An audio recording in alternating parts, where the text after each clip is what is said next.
Is Ed Bolian the fastest driver in America?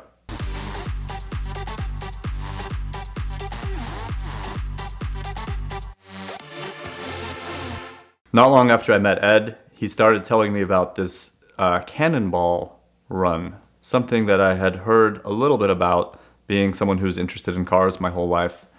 And I knew it was a coast-to-coast drive, and I knew they did it in the 70s, and I knew it was a race. And I didn't know much more than that. I didn't know the speed record time or anything like that. So Ed was telling me, he started telling me very casually, he's a nonchalant dude, and even if he has a big idea, he'll just present it in a way that's kind of like, hey, I'm gonna go break this world record. What IPA would you like next, you know? So he starts telling me he's going to break the Cannonball world record and that he's gonna drive from New York to LA in record time.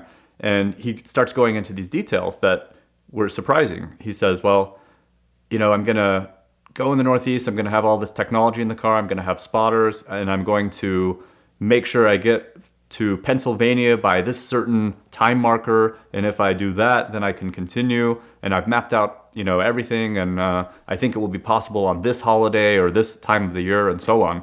And I'm thinking, wow, this guy has really thought about it. And, you know, I've known Ed since college, and I don't even think he was barely 21 at that point. He said, do you want to go with me and go do this? I'm like, well, you know, when's this happening? Next week? What's the story? Lo and behold, he actually was planning it for more and more detail for years, and he ended up making an attempt to do so 6 years later, which actually surprised me, despite all his planning and all the talk about it, because it's just the kind of thing that is a big endeavor and has a lot of risks associated with it. I would be afraid to do that personally. He calls me up 6 years later and he says, Tom, I'm going to New York. We're going to go test and see how long it takes to get out of New York. I'm going to make an attempt. I think there's a 30% chance that we'll even make it to the Pennsylvania marker by the time that would be good enough to want to continue the rest of the route. So I'm like, okay, well, that sounds awesome. For whatever reason, I think I was traveling to California to see family then. I said, I can't make it with you. And it didn't sound like he believes there's a high probability it would go through. So I said, I'll probably try to go with him next time and hear what lessons he learned from that first attempt. Well, he calls me a day and a half later. He's like, we did it. We broke the record by over 2 hours. I was totally shocked by that because it went from something that was a bit of a side conversation over beers that just came up out of the blue to this, you know, endeavor that he had pursued for years, setting it up in a way that most people would never even think about all the intricacies of what would be involved to do that. And he did it, he planned it and executed it. So I was totally shocked by that. I was shocked that it worked, especially in the modern era when you have more traffic, more cars on the road, more construction, more police jurisdictions. He pulled it off. Having deeply regretted missing out on being part of something that was important to Ed, that was the part that was interesting and important for me, not necessarily the hype or frenzy around that. Just, I knew that was an important goal to him, and I thought that would be pretty cool as a car guy that knows him to do something like that he likes to do. Over multiple years of the lead up to Cannonball run and Ed setting the record, I heard him talk about it so many times that I didn't know if it was really going to happen or not, but I knew he was planning it meticulously.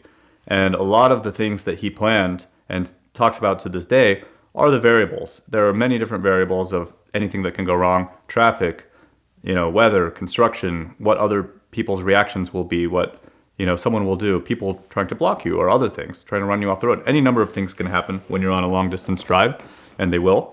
So he had planned all of those things and their outcomes meticulously. But the thing that he didn't talk about as much, but I saw that was inherent and being built up more over time, was his skill of learning how to drive from the mistakes of others through his previous exotic car rental company, as well as leading mountain drives, dealing with exotic car owners, seeing the way other people drive, seeing who drives well. He used to work at Road Atlanta back in the day, so he actually got to have tremendous amount of experience sitting there and from one perspective watching all different cars take the same turn and seeing what they do right and wrong. Smoothness is the key to speed, and smoothness is the key to repeatability. The thing that he doesn't talk about is really the ability to learn from his experiences, the experiences of others, and then make it so all he had to focus on were these variables and let that skill set build up. So we're very fortunate in Georgia to have access to the beginning of the Appalachian Mountains, the best mountain range in the east coast of America. It starts in Georgia, it goes all the way to Maine, and that means the foothills for the mountains are in North Georgia and present some of the best driving roads that are virtually untouched. A few months before Ed attempted the Cannonball record for the first time, we went on a mountain run, and Ed had access to a press car, which was a Performante, which is the hyped up version of the Gallardo, I believe. I don't know my Lamborghinis that well, but it was quick, and it was a little more rear drive biased than some other Lamborghinis, so it was more fun, more playful. Really felt like a rear wheel drive car, but I guess it had that ability to, claw out with the front tires and provide grip if you really need it in a corner. And Ed was leading this big group of cars. There were all types of vehicles there, Cayman Rs, Ferraris, Porsches, Lambo, you name it. Ed was leading the pack, and he wanted to set a fast but safe pace. And I've led mountain drives before and been on them with various groups. And in the car with Ed, I noticed that this guy's driving fast. Like, he is taking these curves a lot faster than I might in that car, but he was doing it extremely smoothly. I noticed that a lot of the guys that were behind him who had track experience were pushing him. They wanted to go even more on the limit, but there's no way they could see what's coming. As the lead car, you have a responsibility to kind of visually clear the road, not only for yourself, but with enough safety buffer that it's repeatable behind you.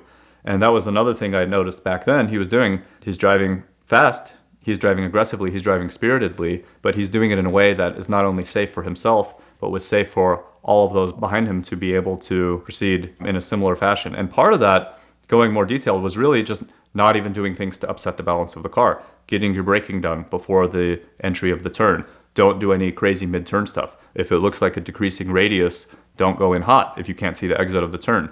He's doing all those things. He's not talking about it, but as a fellow driver, I could tell he's focused on all of those things. And being able to do that repeatedly is the kind of thing that gives you the skills to go across the country and get into situations that might seem really high speed or too short of a time window for reaction for many people.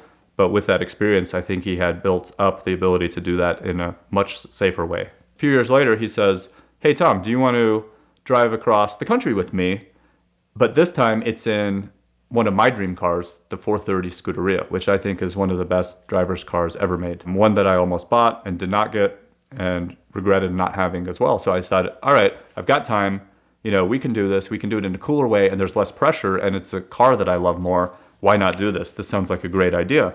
Cancel my plans, meet Ed, and we start driving halfway across the country from basically Texas to Nevada in this 430 Scuderia. And I kind of had in the back of my mind this entire time this question that I didn't tell Ed I had about him. Is Ed Bolian the fastest driver in America?